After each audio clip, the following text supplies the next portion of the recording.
The British people are more switched on than ever. They're gonna go, well, you did it in the first place. That tells us everything about your character and what you really like underneath. Yeah, you've got it absolutely right. And don't forget, it's only a partial U-turn.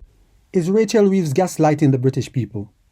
After being battered in the local elections and facing the ongoing outcry over winter fuel payment cuts, the Chancellor's sudden U-turn on policy, which she attributes to economic growth, has left many skeptical.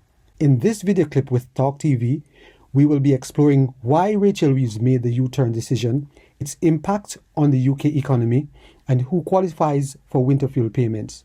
Plus discover some leadership principles on character and decision making. Before we get into the details, if you love diving into political issues and enjoy hearing a principled take on them, then hit the like button, share this video, and subscribe to join the conversation. It will help our channel grow. I'm not sure what this means. UK average regular earnings growth decreased to 5.2%, but it doesn't sound good. Yeah, no, I think it's going to be a part of the ONS data looking at how jobs have gone down as well. So it's another bad set of economic data ahead of the spending review later today. Yeah. Also, the rate of UK unemployment has increased to 4.6%. So when they say they've fixed the economy, it's quite a hard pill to swallow, that, isn't it? Because they haven't really fixed the economy. Yeah, I mean, these were the comments that Rachel Reeves made yesterday, in which she talked about the fact that actually we've fixed the economy, therefore we can now afford to restore the winter fuel. And yet, if you talk to economists, all the fiscal indicators are that the UK is in a much worse position than this time last year, that actually, of course, it wasn't economic reality, but rather political expediency that made this calculation. And it's clearly there's a sort of attempt at sort of political gaslighting going on, where it's like, no, we fixed the economy, it's all fine. Actually, of course, we know it's not the case, which is why I've had such a difficult spending review, ahead of tomorrow. Yeah, well, that's the thing. You know, they keep saying these things, and they have been saying them ever since they've been in, but people are just not buying it anymore. You know, every single tweet that Labour puts out, all of the little, niceties, all the little videos where they say, our plan is working, our plan for change, this is what we're doing. None of it is being bought by the general public now.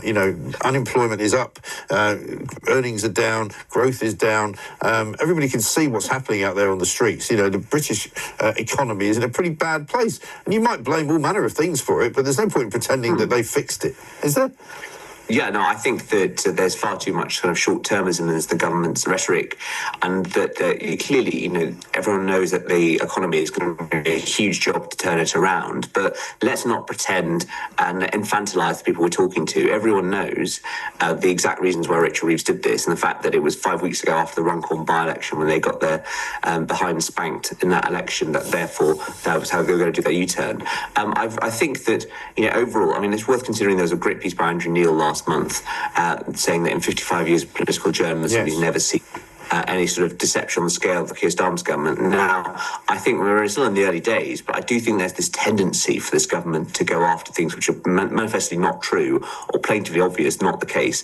And I think this example is, again, of how, as a sort of microcosm, how badly they've handled winter fuel. It was a bad policy at the start. It was poorly communicated throughout the whole thing. They should have killed it 5 weeks ago. They've let it hang around, and now, of course, they still can't admit they got it wrong. No, exactly right. Let's have a look at Rachel Reeves refusing to apologise to pensioners. Will you apologise to pensioners on low incomes who went through unnecessary anxiety and hardship this winter because of your decision? Well, the irresponsible thing to have done last year was to allow the public finances to carry on an unsustainable footing. That would have resulted in interest rates going up, costing families and pensioners more in mortgages and rents. I said that I would return stability to the economy. We've done that, which is enabling us this year to lift the level of the means test so that more than 3/4 of pensioners will receive... No apology for it. I'm always going to put stability in our economy first. We were also able this year to increase the triple lock and also put record funding into our National Health Service, and we'll continue to do that. But because of the decisions we've made as a government, we are now able to lift that means test level so that this year more than 3 in 4 pensioners will receive the winter fuel payment. Would I be wrong to suggest, though, and this isn't pro-Tory or pro-reform, this is just fact, the British people are more switched on than ever. They're gonna go, well, you did it in the first place. That tells us everything about your character and what you really like underneath. Yeah, you've got it absolutely right. And don't forget, it's only a partial U-turn because they took it off all pensioners and now they're giving it back to some. And so I remember listening to Keir Starmer and Richard III when they were saying that, well, we don't want to pay it to millionaires. Well, I can understand that. But Jeremy, it's anybody earning over £35,000, which is way off being a millionaire, are now not going to get it. So we are where we are. They got it completely wrong. They said that they were going to stand with the pensioners and they didn't. The first act that they did was to take off the winter fuel payments from all pensioners. And you're absolutely right. They got hammered in local elections. They get hammered in local by-elections every week. And then, of course, you have the Hamilton by-election, which they think somehow is a great success. I don't think winning that vote on 30, I think it was under 32% of the total share of the vote, is a great success. The way you operate as a leader reveals your character, no matter how much you try to hide it. Every decision you make reveals who you are at your core. So, how do you make choices that reflect integrity and inspire trust?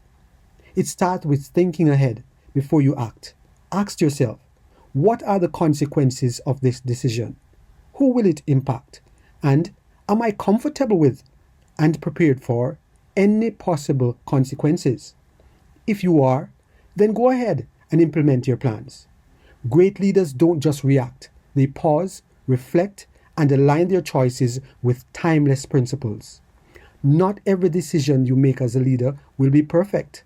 So when things go wrong, own your mistakes, apologize sincerely without excuses, and implement adjustments to make things right.